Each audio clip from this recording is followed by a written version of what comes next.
Bismillahirrahmanirrahim. Assalamualaikum warahmatullahi wabarakatuh. Alhamdulillah. Allahumma salli ala Muhammad wa ala ali Muhammad kama shallaita ala Ibrahim wa ala ali Ibrahim innaka Hamidum Majid. Insyaallah kita bakal bacain Tafsir Ibnu Katsir jilid 10,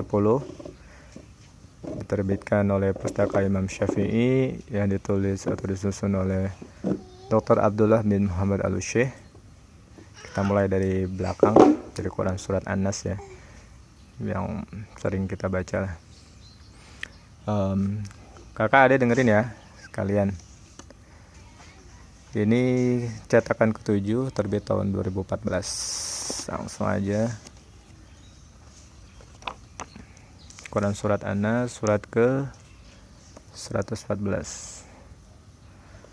A'udzubillahi minasyaitonirrajim. Bismillahirrahmanirrahim. Qul a'udzu birabbin nas, malikin nas, ilahin nas, min syarril waswasil khannas, alladzi yuwaswisu fi sudurin nas, minal jinnati wan nas. Kakak hafal ya? Tafsirnya ini adalah 3 dari sifat-sifat Rabb Azza wa Jal, yaitu rububiyah, mulkiyah sebagai raja, dan ilahiyah sebagai Tuhan yang berhak disembah ya, di mana dia adalah pemelihara segala sesuatu sekaligus sebagai raja dan Robnya. Dengan demikian, suatu yang ada ini adalah makhluk ciptaannya, hamba sekaligus abdinya. Oleh karena itu, dia Allah memerintahkan kepada semua yang hendak memohon perlindungan agar berlindung kepada zat yang memiliki 3 sifat di atas, dari kejahatan, bisikan syaitan khannas. Khannas itu yaitu setan yang ditugaskan untuk menggoda manusia. Karena tidak ada seorang pun keturunan Adam melainkan dia memiliki satu teman yang akan senantiasa menjadikan segala perbuatan keji itu indah dipandang, dan dia tidak akan mengenal kata lelah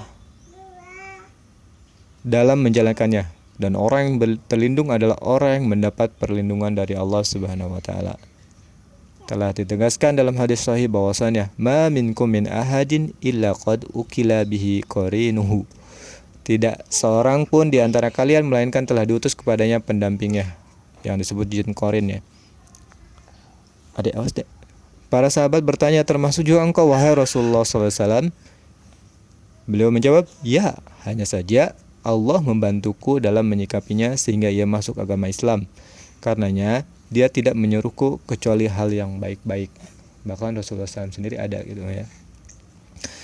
Dan ditegaskan pula dalam kitab As-Sahihain dari Anas tentang kisah kunjungan yang dilakukan oleh Safiyah kepada Nabi SAW ketika beliau tengah beriktikaf dan keluarnya beliau bersamanya pada malam hari untuk mengantarnya pulang.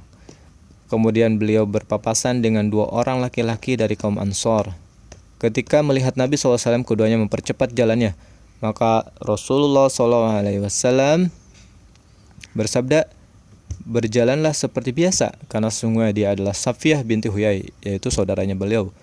Kemudian keduanya berkata, Maha suci Allah, wahai Rasulullah. Beliau pun bersabda, Inna syaitana yajri min ibni Adam majran dami wa inni khasyitu ayyakdifa fi qulubikuma syai'a au qala syarran. Hadis riwayat Muslim dalam kitab Sifatul Qiyamah dan Imam Ahmad di dalam kitab Musnadnya.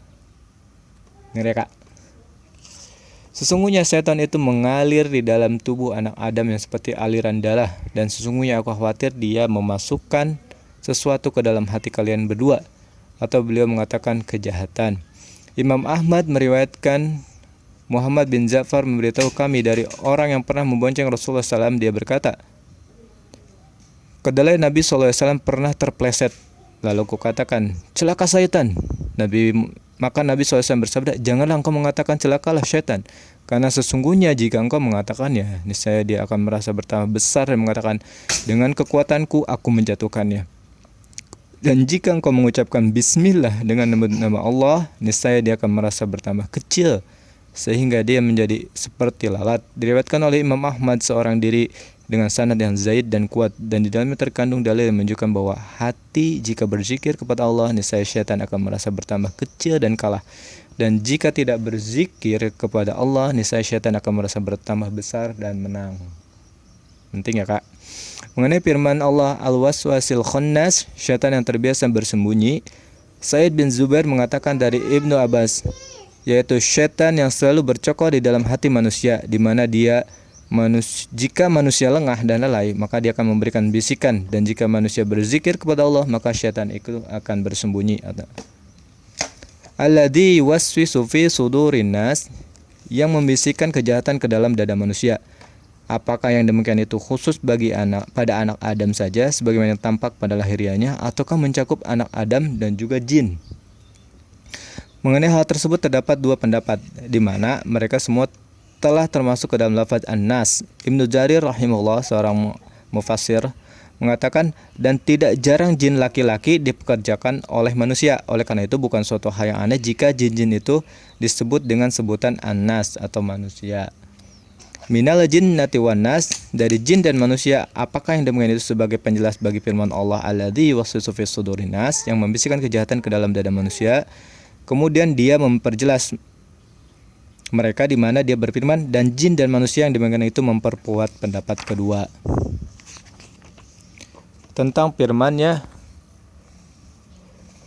minal jinnati wan nas, dan dari jin dan manusia. Ada yang berpendapat ayat ini sebagai tafsiran bagi pihak yang selalu memberikan bisikan ke dalam dada manusia, terdiri dari syaitan dan manusia. Dari syaitan dan manusia dan jin. Dari syaitan, dari manusia dan jin. Kandungan ayat ini sebagaimana firman-Nya dalam Quran surat Al-An'am. A'udzubillahi minasyaitonirrajim. Wa qadzalika ja'alna likulli nabiyyin 'aduwwan syayatinal insi wal jinni yuhi ba'dhum ila ba'din zukhrufal qawli ghurura. Dan demikianlah kami jadikan bagi setiap nabi itu musuh, yaitu syaitan-syaitan dari jenis manusia dan juga dari jenis jin. Sebagian mereka membisikkan kepada sebagian yang lain perkataan-perkataan yang indah-indah untuk menipu manusia. Quran surat Al-An'am ayat 112. Imam Ahmad rahimahullah meriwayatkan, Waqi memberitahu kami dari Ibnu Abbas radhiyallahu anhu, dia berkata, ada seorang datang kepada Nabi sallallahu alaihi wasallam seraya berkata, wahai Rasulullah, sesungguhnya telah terbesit di dalam diriku sesuatu di mana jatuh dari langit lebih aku sukai daripada harus membicarakannya. Lebih lanjut dia menceritakan, Nabi SAW bersabda, Allahu Akbar, alhamdulillahilladzi radda qaiduhu ila waswasati. Allah Maha Besar, segala puji hanya bagi Allah yang telah mengembalikan tipu dayanya kepada godaan. Diriwayatkan oleh Abu Daud dan An-Nasa'i. Demikian akhir tafsir Al-Quran ini. Demikian tafsir Quran surat An-Nas, di mana ini adalah surat terakhir dalam Al-Quran. Jadi pelajaran atau hikmah yang bisa dipetik adalah yang pertama, bahwa lemahnya posisi manusia, di mana secara logis orang yang meminta perlindungan, suatu yang meminta perlindungan pasti lebih lemah dibanding dia berlindung kepadanya. Maka Allah di sini sebagai Malikin Nas, Ilahin Nas adalah yang maha besar. Itulah Tuhan kita. Kemudian ini yang penting bisa kita amalkan juga, yaitu setan akan bersembunyi. Tadi dijelaskan setan akan bersembunyi jika kita selalu berzikir kepada Allah. Dan sini juga salah satu zikirnya itu selalu membaca bismillah. Saat kita memulai aktivitas, maka setan akan bersembunyi. Setan akan bersembunyi dan kabur, dan dia tidak akan menggoda kita. Jadi intinya selalu berzikir kepada Allah Subhanahu wa taala saat ada bisikan-bisikan yang mengarah kepada kemaksiatan kepada Allah Subhanahu wa taala. Itu pelajaran hikmah yang mudah-mudahan bisa kita petik dan kita bisa amalkan agar Al-Quran ini menyatu dengan diri kita, bisa kita amalkan sebagai petunjuk hidup kita. Demikian yang tepat saya bacakan. Kakak adik semuanya, mudah-mudahan kita bisa jadi ahlul Quran yang bisa mempelajari, memahami dan mengamalkannya selalu. Mudah-mudahan bermanfaat. Kesalahan dari saya pribadi dan kebenaran hanya milik Allah. Assalamualaikum warahmatullahi wabarakatuh.